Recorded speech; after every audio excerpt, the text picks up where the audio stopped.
Alright, so today we're going to be working on the if function. So we're getting a little funky with Excel today. So go ahead and open eTry14. The if function is going to let us do some logic calculations. So before we were just doing straight up adding, subtracting, and multiplying. But with the if function, we're going to be able to use what Excel actually has, apply some logic to it, and then actually calculate based on certain information. So your first step is just to file, save as, it's eTry14 underscore first name underscore last name, and put it in your Excel files. Alright, so go to cell F4 to select it. So we're trying to see if our unit goal is met. So we have the member name, the candy that they sold at the Art Club candy sale, the price they sold it for, how many they sold, and then how much they actually made each. So in cell F14, what we're going to do is we're going to go up to Formulas tab, and we're going to go to Logical, and we're going to the if function. Alright, so this window should pop up for you. So the first thing that we're going to do is we are going to test. So we want to see how well all of our students actually sold at the art club. So our logical test is going to be things like greater than, less than or equal to, greater than or equal to, equals or not equals. So first things first, we're going to test and see how well our salespeople did. So what we're going to do is in the logical test, we are going to see if the number sold, so use your rangefinder and click on D17 and then click on the rangefinder again. So D4 is greater than or equal to 20. So the greater than is just on your keyboard and the equal to is just an equal sign. Alright, so now what we need to say is that their unit goal is met. So we said their unit goal is 20 or greater.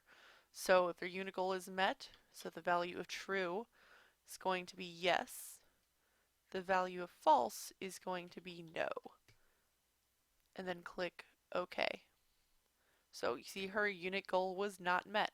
So let's go ahead and test that for everyone else. So now, of course, because now I've told you the trick, what you can do is just double click on the fill handle and it pops it in for the rest of it. So we only have these few people in here that have yes next to them. I also want to show you you can rename a range. So if you notice, if you have something selected, if you look up in the name box, so if I have these things selected all the way down there, you can name this range. So if you come up and say, if you select from C4 to C21 and call it price, so now it says that you're in the price location. So you can click out of that, and the second that you re-highlight it, it calls it price. Or if you're somewhere else and you come up and type price in there, it'll select your price. So this is kind of a handy little trick for you to rename cells just in case you need to, or if it makes more sense for you to rename a range instead of calling it by its range name, like C4 to C21. Alright, so now we're going to calculate if their dollar goal was met. So go ahead and go to G4,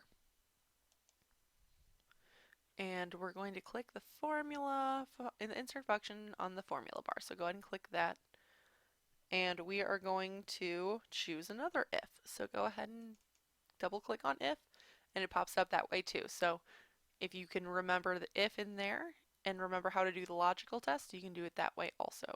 So we are going to do if E4, so I'm just going to type E4 is greater than or equal to $60. So if their dollar goal is met, they made more than 60 for each one. So value of true, we'll put yes. Value of false, I'm going to put no. And then click OK. Double click on the fill handle and it fills it down for you. Now what I want you to do is, you see how it kind of messed up our formatting. So all of this stuff had formatting on it. So what we need to do now is apply the formatting to F6 to G6, press and hold Control, and select F9 to G9, F12 to G12, F15 to G15, F18 to G18, and F21 to G21. And then go to the home ribbon and go to this borders box right here and just click on it for the bottom border. Then you can click anywhere in there and go ahead and click save. Alright, so now we're going to hit this a little deeper. So go ahead and click on K4, and what we're going to do here is we are going to add a little bit more logic to our Excel sheet. So instead of just saying if something is true, give us a response, we're going to say if something is true, we're going to calculate the sum of those things. So our function is called SUMIF. So come into K4 and then click on our function button and change the category to math and trig. And scroll down until you find SUMIF. Then double click on it. Alright, so we're going to find our range. So our range is going to be all the member names. So our range is A4 through A21. Now, the thing is when we drag this formula down for the rest of them, we don't want those values to change. So we're going to make them absolute references. So put the $ in front of the A and the 4 and the A and the 21. For criteria, we're going to make it the names of the students. So go ahead and click on I4, which is Tamika Brown, and then the sum range. So now we're going to go find our sum range. We're going to find out how many dollars she made. So go ahead and hit that range finder, and we're going to the total sales. Once again, when we drag that down, we want those values to stay the same, so make them all absolute references. And then click OK. So Tamika made $170. Now double click on that fill handle, or you can drag it down and see it matches Caitlin's and adds all hers together, Jolie's adds all hers together, Tom's, Anna's, John's. They all have added them up for us. So go ahead and click save again. Now come down into K12. We're going to do something a little bit different. So click on the function button, and instead of SUMIF, go to SUMIFs. And then click OK. And it's giving us our sum range and our criteria range. All right, our sum range is going to be the total sales. So use the range finder, go get our sum. And then if you hit the F4 button, not function F4, but just F4, it automatically turns them into cell references that are absolute. Neat little trick. So just F4 on your keyboard. All right, for this one, our criteria range is going to be A4 through A21. Hit that F4 on your keyboard, make that an absolute reference. What a handy little shortcut. And once again, our other criteria one is going to be the name in the column. So make sure you're in criteria 1 and click on the name. Our criteria range 2 is going to test if their unit goal was met. So we're not just testing who it is and what they made, but we're also calculating if they made their goal or not. So we are only counting it if it's greater than 20.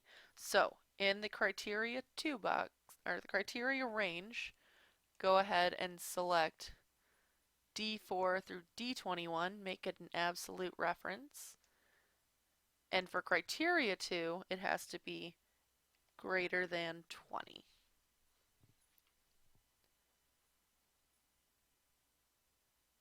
Alright, and click OK. So it looks pretty complicated, but it kind of makes sense. So now go ahead and drag that fill handle down for the rest of it. And those are the ones where they actually made their unit goal. Go ahead and click save. Alright, so we just calculated the sales over 20 units, so the people that were in the positive. Now we're going to come down here and calculate the sales over 20 units, the number. So now instead of using SUMIF or SUMIFs or even just if, we're going to use COUNTIFs. So come up here to the function box and go to the statistical category and scroll down until you see COUNTIFs. So not COUNTIF, but COUNTIFs plural. and click OK. So we have a couple of things to check. So it's if there's one thing, there's ifs if there's a couple of different criteria. So our first criteria range, we are going to select the certain candy because we want our candy to match. So just like we did in the other ones where we check the name, we're checking the candy instead. So hit the F4. We're going to check the candy. If it is equal to I-20, our criteria range 2 is going to be D4 to D21. And once again, we are counting if it is greater than 20. Go ahead and click OK. And we had 3 toffee bar sales over 20. Use your fill handle. Oh, and it didn't like something. What did we do? Look at that formula. It is all wrong. So come back up to 3. What did we not do? We did not put dollar signs in front of the D. The D column was shifting down. So make sure that that is an absolute reference. Now let's go ahead and re-drag it down and double check. And that is a much better result. Go ahead and click Save. And down at the bottom, I want you to come into A25 and say edited on colon. And then in the B25, I want you to say equals now, open, close parenthesis, and press enter. It pops up with the date and the time that you actually completed this on. This will change every time you open the workbook. So go ahead and click Save, and you are now ready to do projects 29 and 30 in your textbook.